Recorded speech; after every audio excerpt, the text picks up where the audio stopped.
Yes, of course, a very good morning. My name is Victoria Sabia and you are watching The Breakfast Meeting. A very big conversation has been happening with the Economic Forum currently taking place, of course, but there's a lot of things that you and I might not know about, and particularly how we're going to talk about the patient capital and strategic areas of investment. That is the conversation for today in particular. And to kind of delve deeper into that conversation for us to gain more understanding what all of this entails is Mr. Obel Bernard, who is the Director of Supervision, IRA Uganda. Welcome, sir, to the Breakfast Meeting. Thank you very much, Victoria.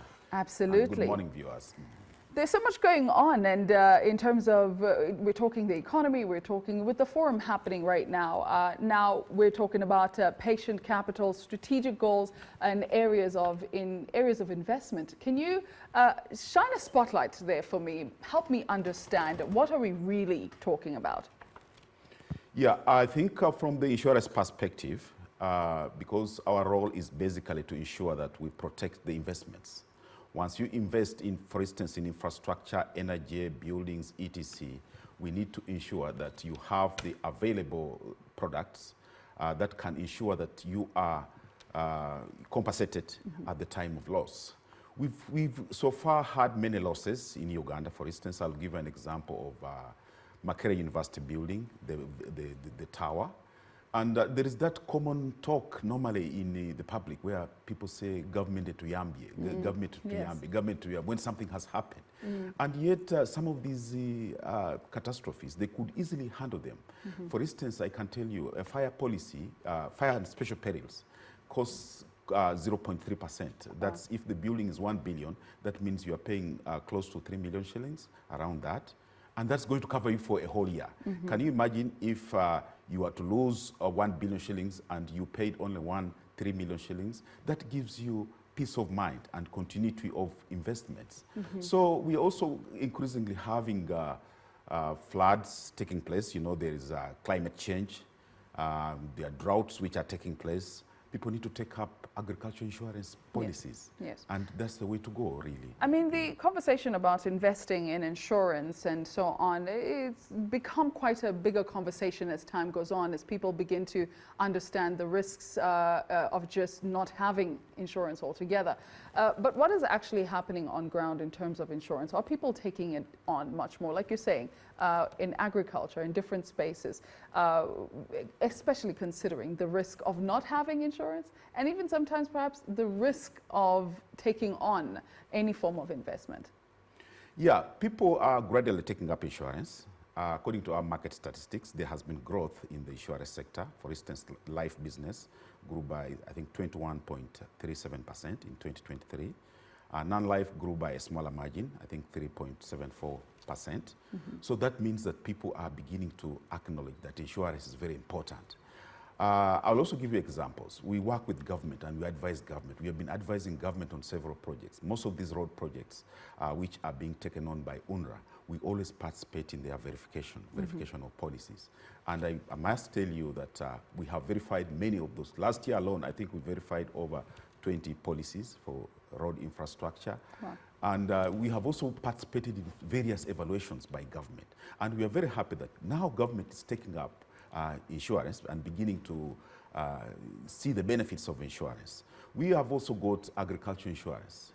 We formed a consortium for the entire industry to participate in agricultural insurance, and government agreed to subsidize that consortium.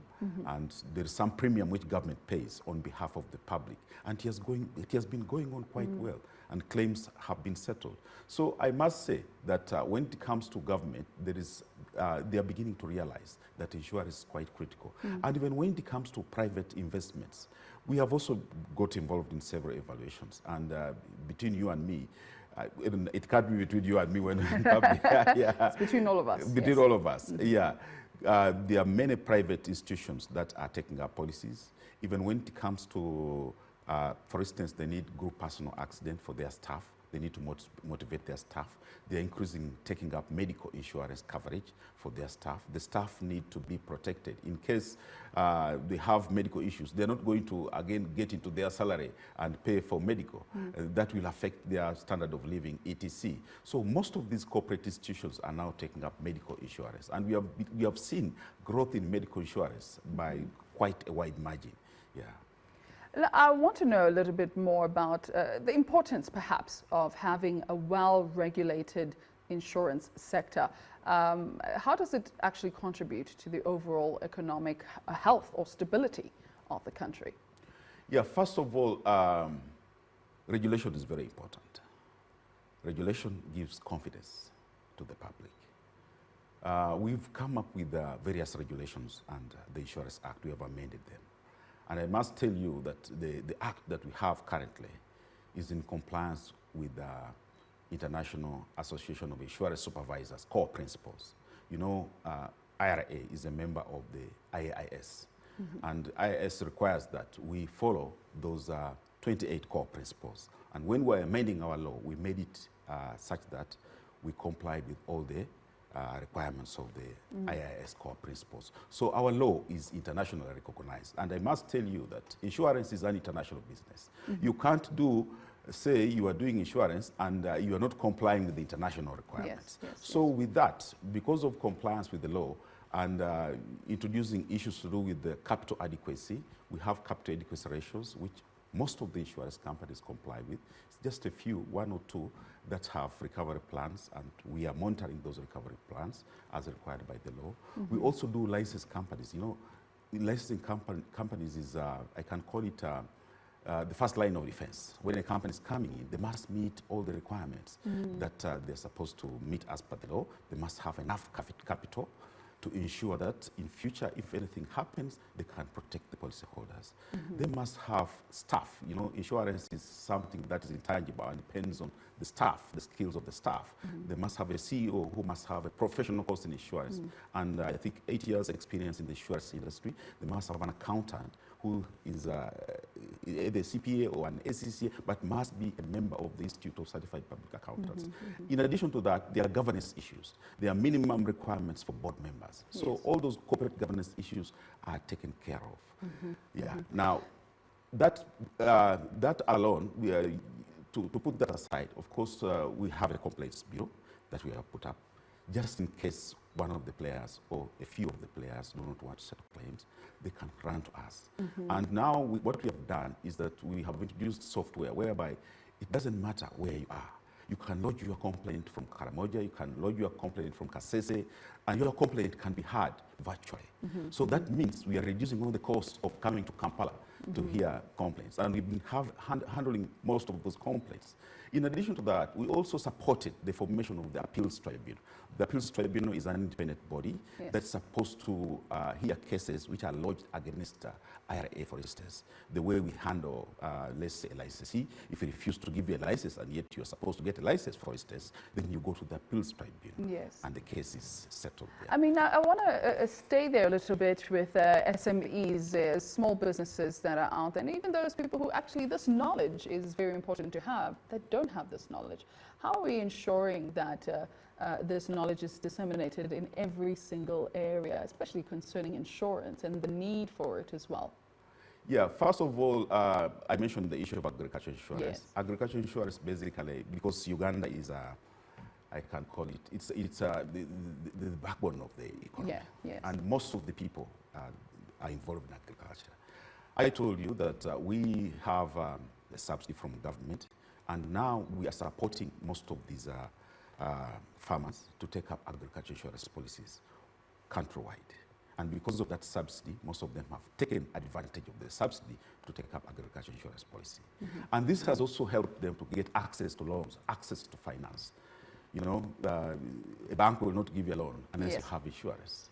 So that enables you to, And besides that, we are also developing a micro insurance regulation to regulate the micro insurance sector, which is already about to be presented to cabinet, and we are going to have it out. But nonetheless, we have we came up with guidelines for regulating microinsurance companies, and so far we have 5 microinsurance companies licensed by IRA. I mean, and talk a bit about that, especially about the local insurance industry. What's your comment on that, or the capacity to support strategic investment in Uganda altogether?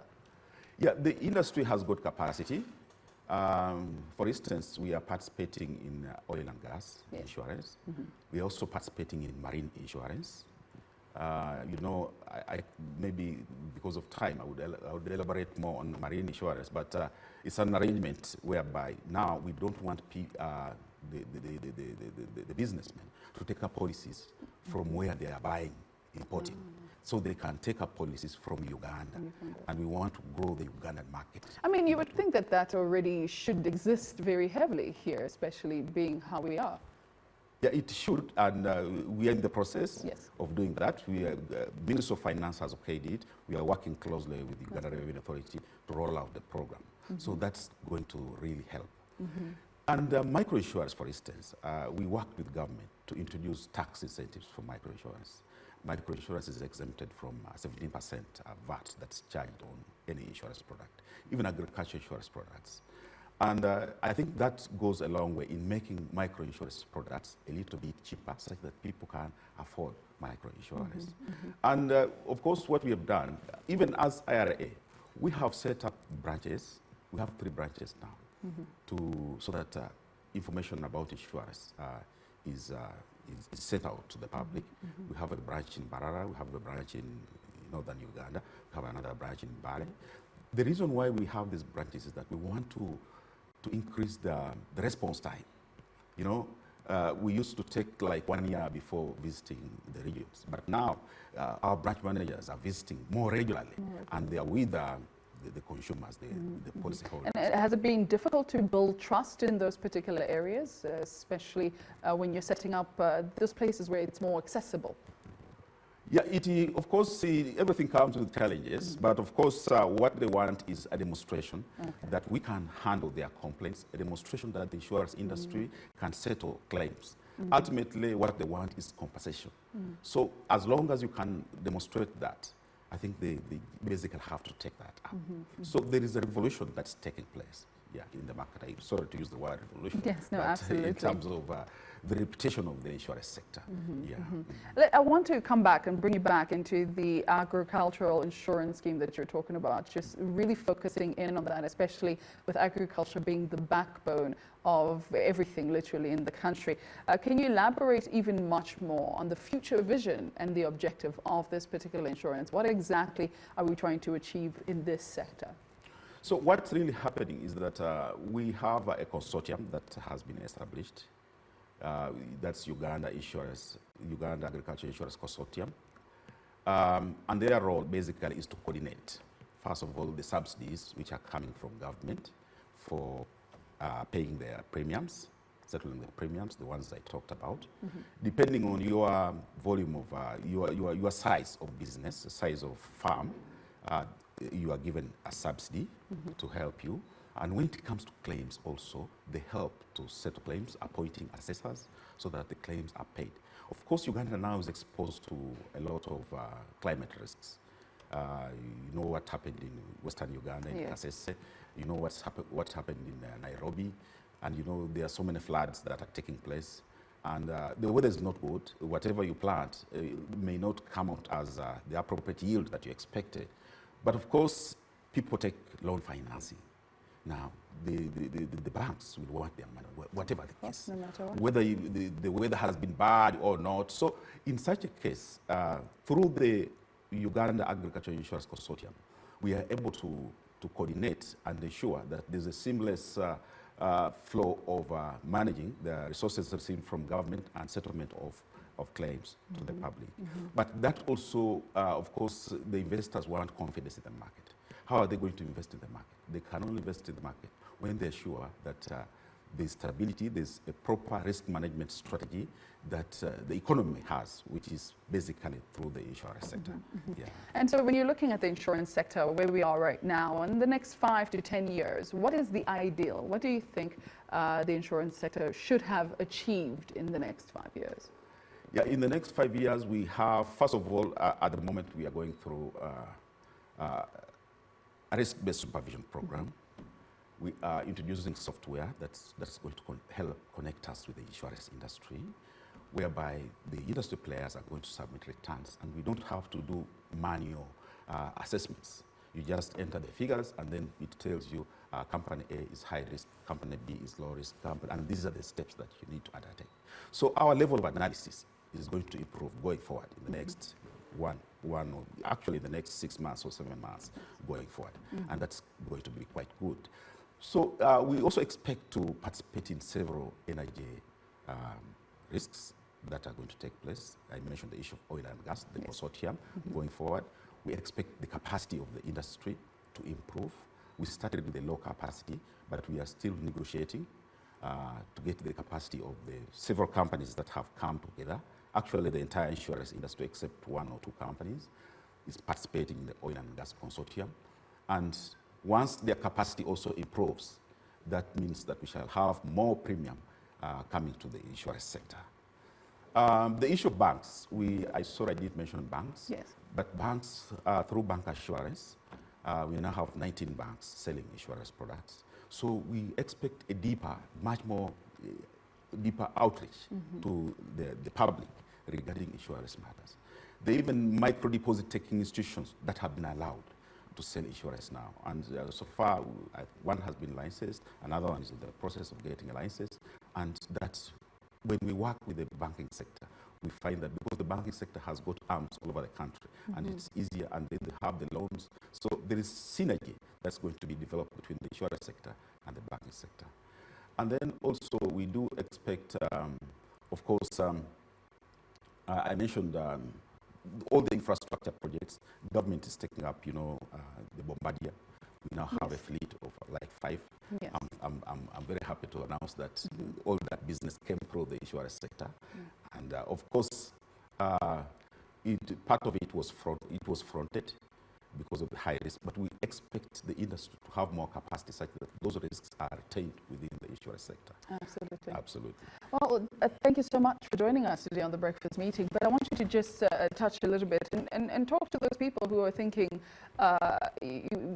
who want to understand even better and build trust with the insurance sector, perhaps even investors. What would you say to those particular people as your final thoughts? Yeah, I think we have an open door policy. Yes.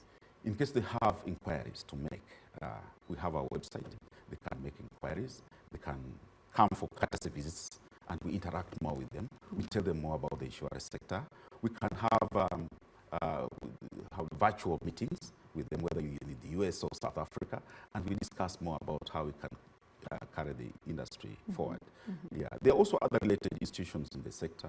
We have the Insurance Training College, of course, that trains the industry on underwriting, claims, and risk management. And once we have these people on the ground, they're going to guide us as to how we can take up the risks, as to how claims can be settled. And we are building capacity slowly, so they shouldn't worry about the capacity of the industry. And we have partners abroad also whom we work with. Of course, we do discourage reinsurance, but if there's no capacity, of course, we offload the business abroad.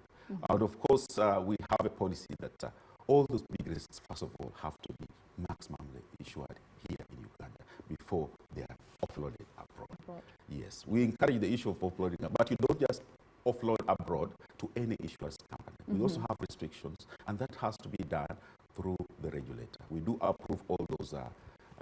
We can reject, we can approve. If there's capacity within, we reject. We say, give company A more of the business, don't take it abroad. But if there's no capacity, then we offload it, we allow. I mean, you are the authority. Yes, after all, in that's this correct. case. That's correct. Yes, thank you so much for joining us. We're talking to Mr. Obel Bernard, who's Director Supervision at the Insurance Regulatory Authority right here in Uganda.